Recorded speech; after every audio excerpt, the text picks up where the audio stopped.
Bonjour, cher peuple de Dieu. Lisons. Luc chapitre 10, à partir du verset 38. Comme Jésus était en chemin avec ses disciples, il entra dans un village et une femme nommée Marthe le reçut dans sa maison. Elle avait une sœur nommée Marie qui, s'étant assise aux pieds du Seigneur, écoutait sa parole. Marthe, occupée à divers soins domestiques, survint et dit, « Seigneur, cela ne te fait-il rien que ma sœur me laisse seule pour servir?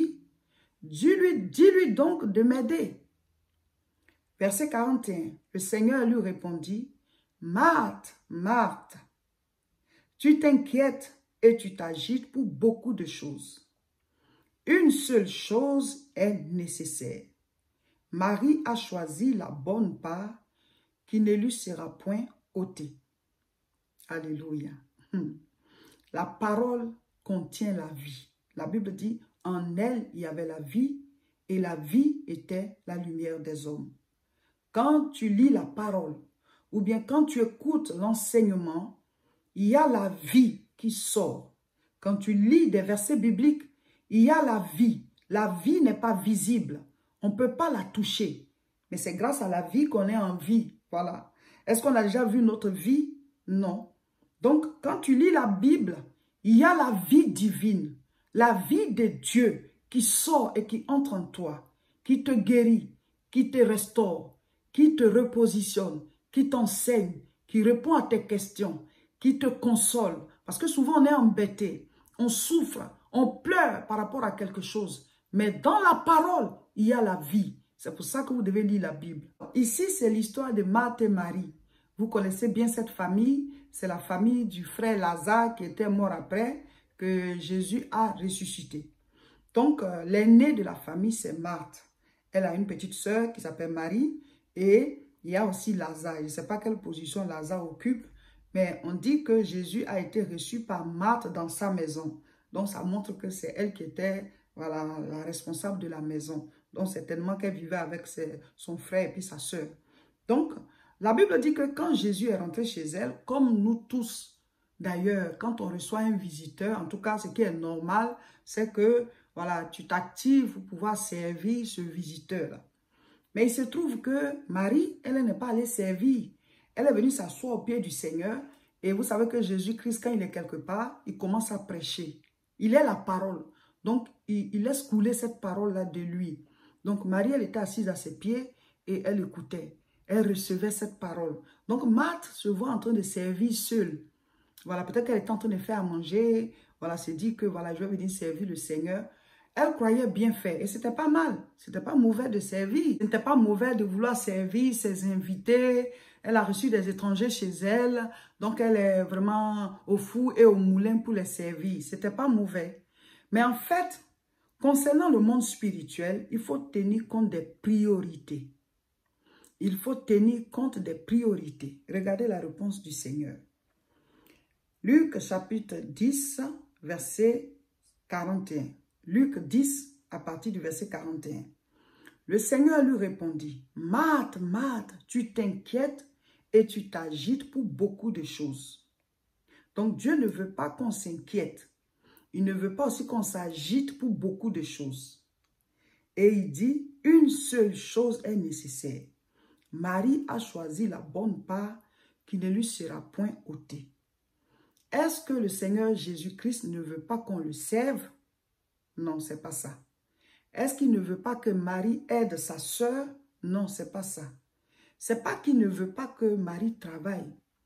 Ou bien qu'il est d'accord que Marthe soit en train de souffrir seule. Le Seigneur est en train de dire ici que dans la vie, la priorité, c'est d'abord le monde spirituel. C'est d'abord le côté spirituel. Marie est venue s'asseoir au pied du Seigneur. Elle sait qu'elle doit servir le Seigneur, mais elle veut d'abord recevoir la parole. Elle veut d'abord recevoir du Seigneur lui-même, ce qu'il a fait venir là. Voilà, elle veut recevoir ça d'abord et ensuite, après, elle va aller le servir. Mais Marthe a cru nécessaire de servir d'abord le Seigneur. Ça, c'est dans la logique humaine. Et souvent, nous aussi, nous agissons comme ça dans le service de Dieu ou dans notre relation avec Dieu. Quand on se donne au Seigneur, on a l'impression que c'est à nous, voilà, de servir Dieu tout de suite. Non, mon frère, ma soeur, non. Il faut d'abord que tu t'asseyes au pied du Seigneur. Tu dois recevoir de lui. Il doit d'abord t'enseigner. Marie a choisi la bonne part qui ne lui sera pas ôtée. C'est-à-dire quoi? Si tu t'agis tout de suite pour servir, là, le service, ce n'est pas à toi. En fait, tu sers pour le Seigneur.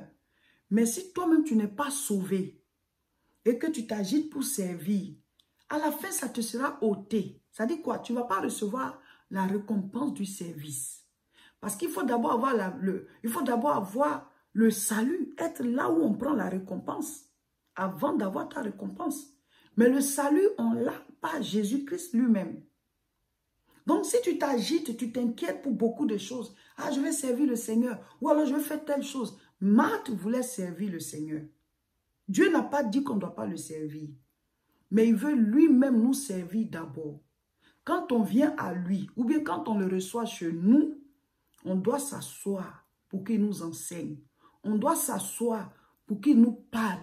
On doit s'asseoir à ses pieds pour recevoir de lui. Mais certains sont comme Marthe. Jésus rentre chez toi, toi tu veux le servir tout de suite.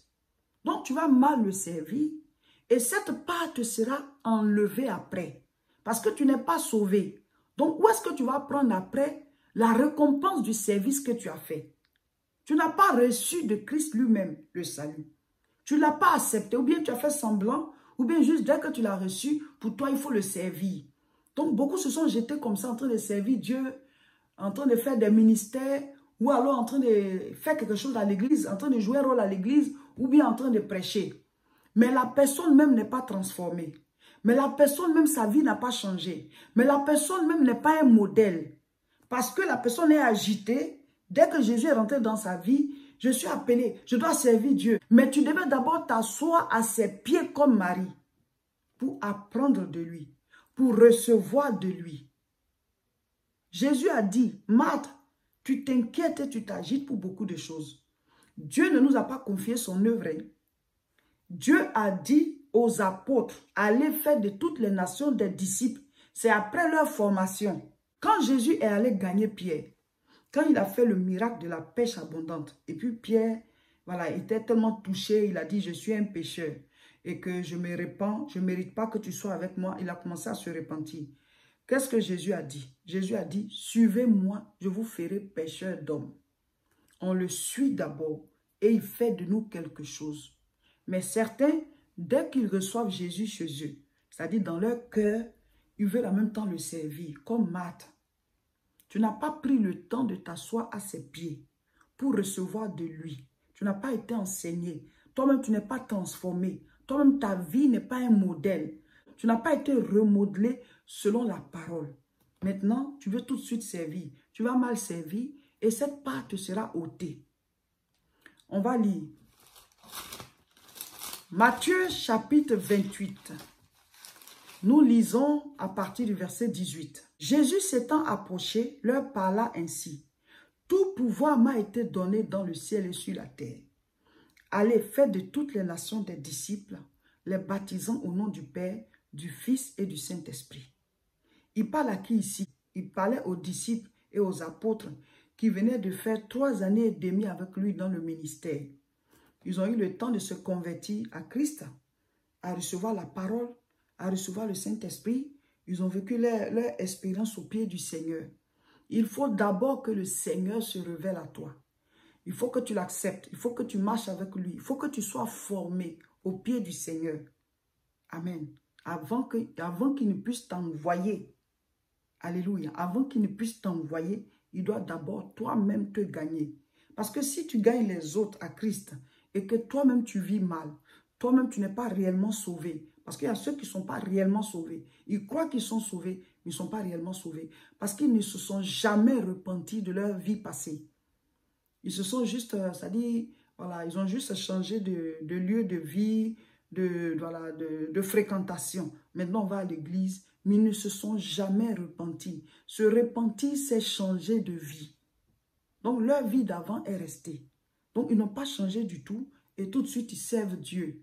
Cette part te sera ôtée. Jésus a dit à Marthe, Tu t'agites, tu t'inquiètes pour beaucoup de choses. Mais Marie a choisi la bonne part qui ne lui sera pas ôtée. Marie a décidé de s'asseoir à mes pieds pour recevoir l'enseignement, pour elle-même être transformée d'abord. Et ça te reste. Mais quand tu te mets à servir tout de suite, tu vas perdre ta part parce que toi-même, tu n'es pas sauvé. Donc, ce service que tu fais là, la récompense là, où est-ce qu'on va prendre ça? Le jour des noces de l'agneau là, on sera récompensé. Chacun va recevoir sa couronne.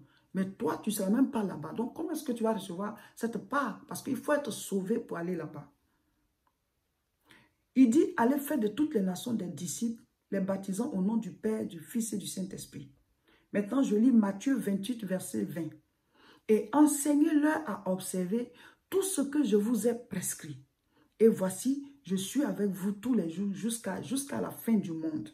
Il dit, et enseignez-leur à observer tout ce que je vous ai prescrit. Bon, si le Seigneur ne t'a pas prescrit quelque chose, toi, tu vas enseigner quoi? Il dit, enseignez-leur à observer ce que je vous ai prescrit. Donc, il faut d'abord un temps où le Seigneur, toi-même, il t'enseigne sa parole. Il inculque ça en toi et ensuite, tu pourras transmettre. Maintenant, il y a ceux-là aussi qui, toute leur vie chrétienne, ne se lèvent jamais. Ça dit quoi? Il y a quand même un temps où Dieu t'enseigne. Et puis après, il va te dire, voici le domaine dans lequel je peux t'utiliser. On n'est pas tous appelés à être pasteurs. Il y a plusieurs domaines. Jésus a dit, j'ai eu faim. Il y a des gens qui l'ont donné à manger. J'étais nu. Il y a des gens qui l'ont habillé. J'étais en prison. Il y a des gens qui sont allés lui rendre visite. Ça aussi, c'est faire l'œuvre de Dieu. On n'est pas tous appelés à prêcher. On n'est pas tous appelés à prêcher. Donc, Dieu va te dire dans quel domaine il veut t'utiliser. Donc, ces personnes aussi, toute leur vie ne se lèvent jamais. Ça, vous faites partie de ceux-là qui ont enterré leur talent. Donc, il ne faut pas tout de suite précipitamment commencer à servir Dieu. Il faut d'abord laisser le temps au Seigneur de nous enseigner. Mais il ne faut pas aussi, de manière indéfinie, rester sans jamais se lever. Sinon, Dieu va aussi te demander des comptes. Comme il a demandé des comptes à tous ceux à qui il a remis des talents. Et après, il leur a fait rendre compte. Et celui qui avait un seul talent qui allait enterrer pour lui, on dit on va le jeter dans les ténèbres du dehors, là où il aura des pleurs et des grincements dedans. Donc ici, quand on prend l'histoire de Marthe et Marie, Marie a choisi la bonne part. Elle a décidé d'abord de s'asseoir au pied du Seigneur, mais après ça, maintenant, elle devait servir le Seigneur. C'est-à-dire, on écoute d'abord la parole, ce que le Seigneur lui-même est venu nous dire en venant chez nous, il nous communique cela, et après on le sert. Et là, on saura le servir. Mais Marthe voulait d'abord le servir et puis ensuite venir écouter. Jésus a dit non, il faut d'abord écouter, il faut d'abord me recevoir, il faut d'abord que je t'inculque ce pourquoi je suis venu chez toi, il faut que je te transmette ça et après tu pourras me servir. Souvent, la race humaine a une logique différente de la logique de Dieu. Il dit de la manière dont le ciel au-dessus de la terre, c'est comme ça que mes voix sont au-dessus de vos voix. Mes frères, mes soeurs, laissons Dieu nous transformer.